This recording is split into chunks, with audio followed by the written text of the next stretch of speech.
Saya ingin mengajak teman-teman mengetahui kenapa ada orang atau ada pihak yang senang kalau masyarakat tidak memilah sampah. Atau ada pihak yang lebih senang mengelola sampah di hilir. Lalu kenapa juga ada orang yang selalu mendorong supaya ada pengelolaan sampah di hulu, yaitu di sumber timbulan sampahnya.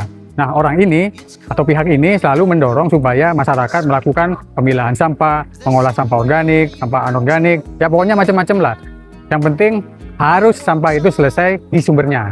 Nah, singkatnya begini, kalau sumber sampah atau masyarakat itu tidak melakukan pengelolaan sampah di hulu, maka masyarakat atau sumber sampah itu haruslah memindah masalah sampah itu dari sumbernya ke tempat lain.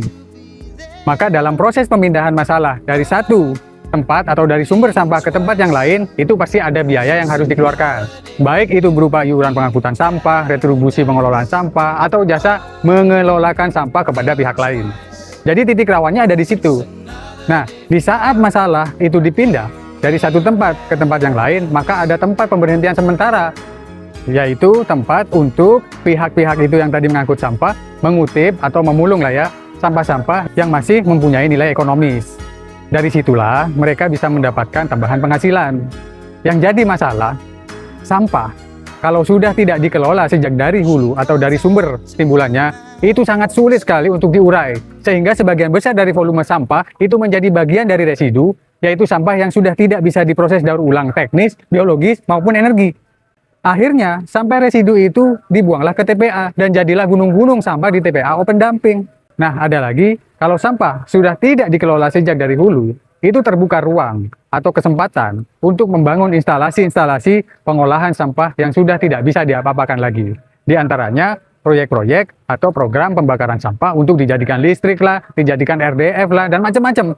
Nah, ini kan proyek, maka ya kita sama-sama tahu lah ya bagaimana proyek di Indonesia ini berjalan.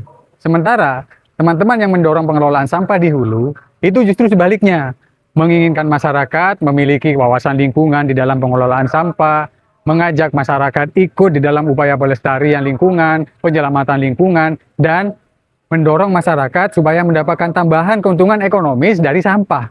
Dengan demikian, sampah menjadi bahan baku ekonomi, tidak menjadi bencana lingkungan, dan yang penting, tidak menjadi faktor untuk pemborosan uang-uang pajak kita yang dikelola oleh pemerintah untuk menyelesaikan masalah sampah.